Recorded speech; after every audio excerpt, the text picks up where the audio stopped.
Hammaga salom do'stlar. Sizlar bilan yuqori sifatli Kino Time HD. Bugun biz sizlarga dramatik triller filmi haqida aytib beramiz. Filmda bir guruh yoshlar dengizga sayohatga chiqishganida brakonerlar tomonidan qo'lga olinib, ularning a'zolarini pullash uchun ushlab turiladi. Voqealar rivojini albatta videoni oxirigacha ko'rib bilib olamiz. Siz qulayroq joylashib oling, biz boshladik. Aytgancha, film nomini video davomida aytib o'tamiz. Все в порядке, нужно только найти способ выбраться. Куда он нас везет?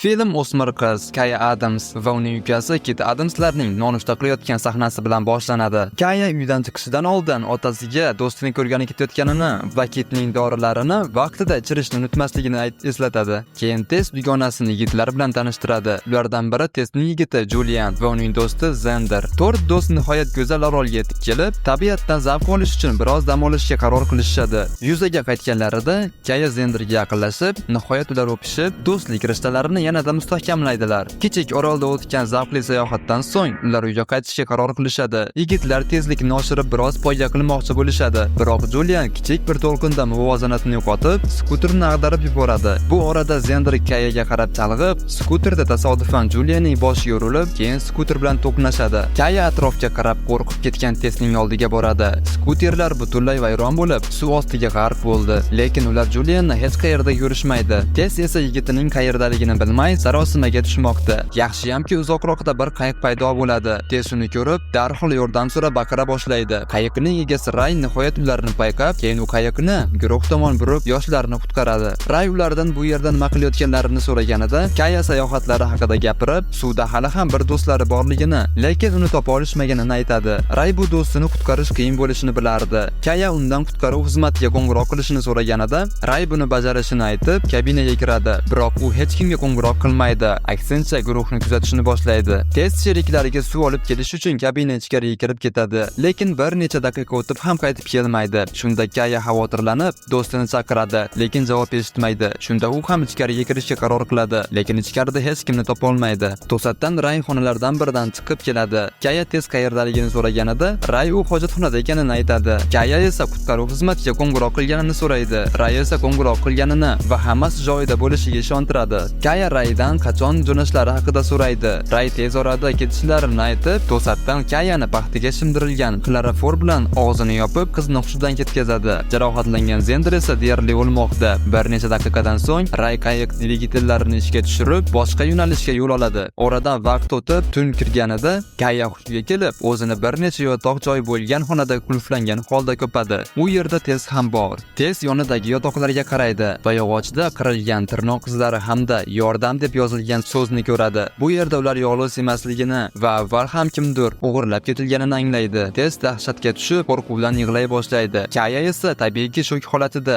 Ertalab esa Kaya o'zini himoya qilish uchun bir parcha temir topadi. Shu payt bo'limning eshigi ochilib, Ray arqonga bog'langan chelakda ularga ovqat tushiradi. Kaya unga qarshi chiqib, nega ularni bu yerda tutayotganini so'raydi. Bunga javoban Ray sovuqqonlik bilan qayiq o'ziga tegishli ekanini va bu yerda faqatgina u qoidalar qo'yishini aytib, unga itoat qilmaslik birinchi safar ovqatsiz qolishini, ikkinchi safar suvdan mahrum bo'lishini, uchinchi safar esa o'lim bilan tugashini aytib qo'rqitadi. Ray eshikni yopib ketgach, qizlar dahshat ichida bir-birlarini quchoqlashmoqda. Ray beparvolik bilan baliq ovlash bilan band.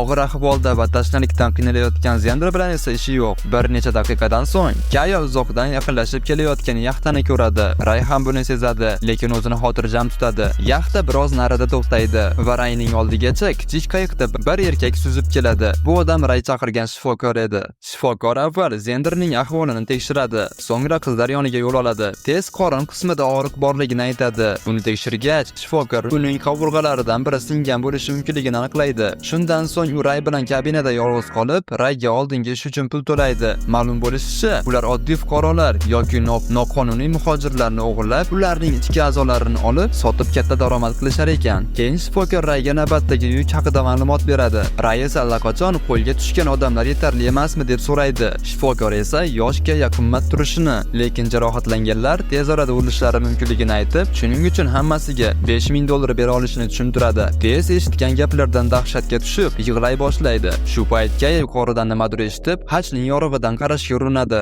lekin yaxshi ko'ra olmaydi. Bu orada shifokor Zender ustida jarrohlik amaliyotini boshlaydi. Uni tinchlantirish uchun narkoz yuborib, so'ngra qornini yorib, ichki organlarini olishga kirishadi. Qizlar esa ko'rganlaridan yanada vahimaga tushmoqda. Kaya metallarni qirib, o'yib chiqishga harakat qila boshlaydi. Bu orada jinoyatchi shifokor operatsiyani yakunlaydi va Zenderning jasadini bog'lab, dengizga uloqtiradi. Ko'p o'tmay Ray va shifokor pastga tushib, testni olib chiqishadi. Kaya esa Ray bilan olishishga harakat qiladi, lekin uddalay olmaydi va hushidan ketadi.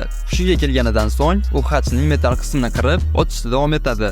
Nihoyat Kaya xachni ochishga muvaffaq bo'ladi va jinoyatchilarni kuzatadi. Ray bog'langan testni olib keladi va shifokor operatsiyaga hozirlanmoqda. Keyin esa Kaya kabinadagi radio orqali kim bilan turib bog'lanishga harakat qiladi, lekin hech kim javob bermaydi. Atrofdagi jihozlarni ko'rib chiqib, bir reja tuzadi.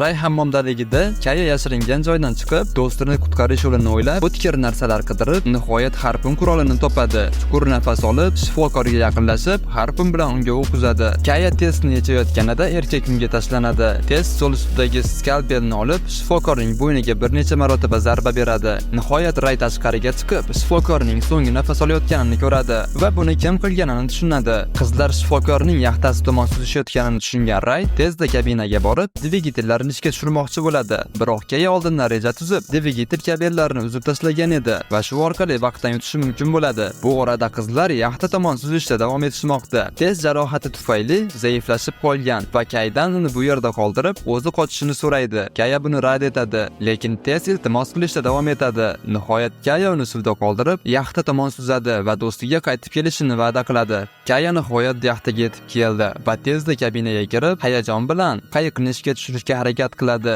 lekin eplay olmaydi. Shundan so'ng u radio orqali yordam chaqirishga urinadi. Yaxshiyamki u sohil qo'riqchisi bilan bog'lanadi va ular unga yaxtaning joylashuvini aniqlash bo'yicha ko'rsatmalar bera boshlaydi. Signal uzatgichni qidirayotib, Kaya shifokorning kompyuteri yonib turganini, Kaya o'zini ham ekranda ko'rib, dahshatdan qotib qoladi. O'ziga kelgach, darhol sohil qo'riqchilariga bo'layotgan voqealarni aytib beradi va signal uzatgichni qidirishni boshlaydi. Nihoyat qurilmani topadi, lekin uni yoqa olmaydi. Shunda sohil qo'riqchilari unga uni suvga tashlashni maslahat beradi. Shunda qurilma avtomatik tarzda ishlab ketishi mumkin. Kaya kabinadan tashqariga chiqqanida suvda shovqin eshitib, bu jinoyatchi Ray bo'lishi mumkinligini o'ylaydi va xavfsizlik uchun yana pastki bo'limga yashirinadi. Bu haqiqatan ham Ray edi va u Kayani qidirib kabina ichiga kiradi, lekin u yerdan topa olmay orqasiga qaytadi. Kaya yashiringan joydan chiqib, atrofni tekshirayotganida, afsuski Ray orqadan paydo bo'lib, bo'ynidan ushlab, qizning qorin qismiga pichoq bilan zarba beradi. Kaya bir lahzaga jim bo'lib, keyin Rayni ajablantirib, asta-sekin unga yaqinlashadi va yuziga teginadi.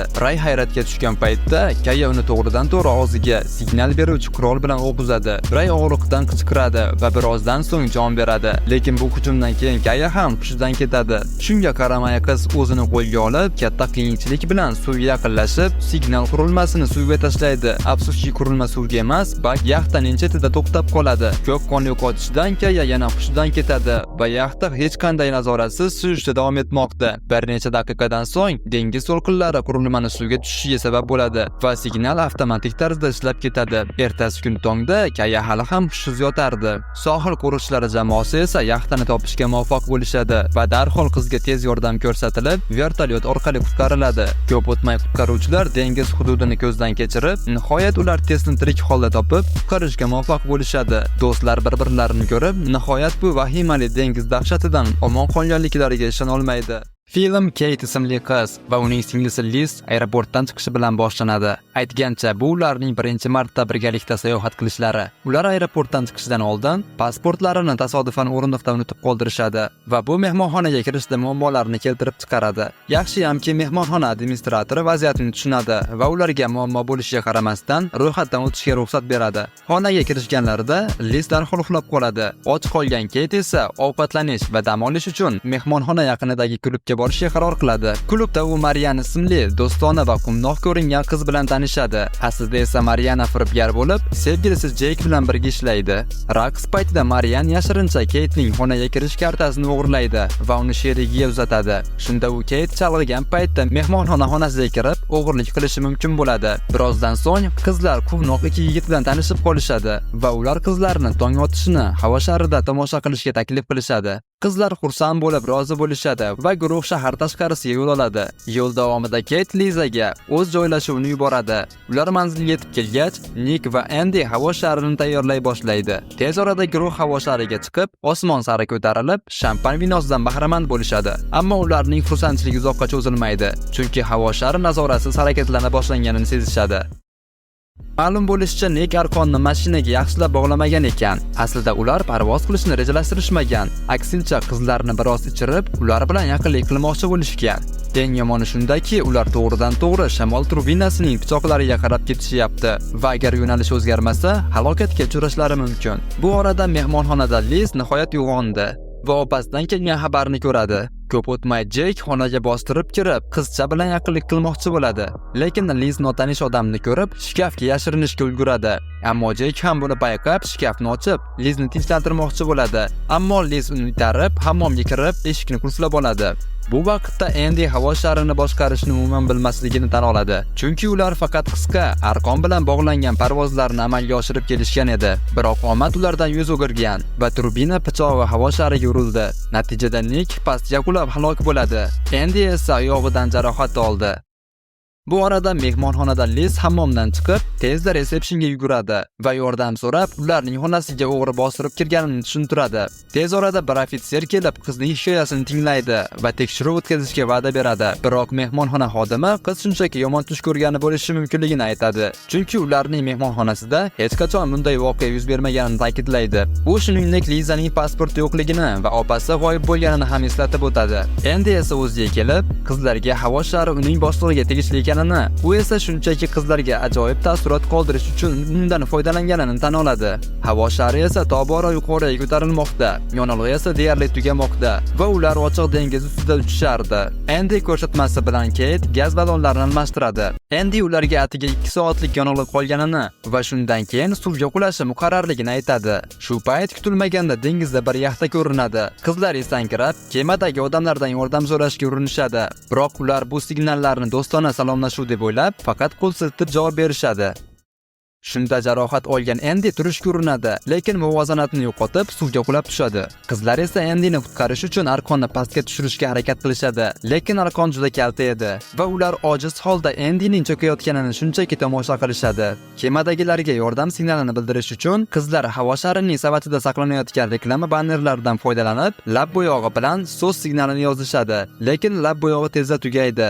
Shunda umidsizlikdan Keyt qo'lini kesib, o'z qonidan foydalanib yozuvni tugatadi. Keyin ular bannerni hilpiratib, kimdir ko'rib qolishiga umid qilishadi. Bu orada Liz jiddiy muammoga duch keldi. Chunki hech kim u bilan sodir bo'lgan voqeaga ishonmayapti.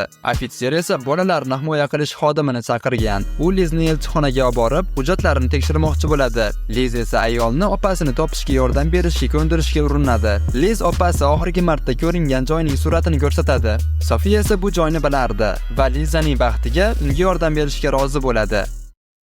Mariana va Keyt esa hali ham e'tibor jalb qilishning yo'lini izlashmoqda. Ular kiyimlarini yechib, uni yoqib, tutun orqali kimdir ularni ko'rishga umid qilishadi. Ammo hammasi behuda. Liz va Sofiya esa manzilga yetib kelishdi, lekin ular faqat tashlab ketilgan mashinani ko'rishadi. Mashina ichida Liz sayohat oldidan yozib olingan video yozuvni topadi. Sofiya esa atrofni ko'zdan kechirib, kompaniyaning logotipini va telefon raqamini ko'rib, kompaniyaga qo'ng'iroq qiladi. Shunda operatordan shar uchuvchisi hozir ta'tilda ekanini va bugun hech qanday parvoz rejalashtirilmaganini bilib oladi. Bu orada Marian Keytning telefoni orqali signal olishga urinayotganini ko'radi. Birdan u signalni kuchaytirish usulini eslaydi va telefondan simlarini olib, bir nimalar qilib, antenna signalini kuchaytirib, bu orqali ular koordinatlari bilan oxirgi xabarni Lizaning telefoniga yuborishga muvaffaq bo'ladilar. Ammo xabar yuborilgach, telefon quvvati darhol tugaydi. Liz opasidan xabar olgach, Keyt katta xavf ostida ekanligini tushunadi va Sofiyadan qayiq topib, dengiz tomon borishni va qidiruv ishlarini boshlashni olishni iltimos qiladi. Nihoyat ular Marina qayiqlar bandargohiga yetib kelishadi. Sofiya Lizdan mashinada qolishni so'raydi. O'zi esa yordam izlashga kirishadi. Ammo jamoat bayrami tufayli barcha xizmatlar yopiq edi. Liz esa ko'p kuta olmaydi va mashinadan tushib, kichik qayiq tomon yugurib, motorni ishga tushirishga harakat qiladi. Sofiya uni o'z vaqtida ko'rib qoladi va Lizni yolg'iz suzib ketishdan to'xtatadi.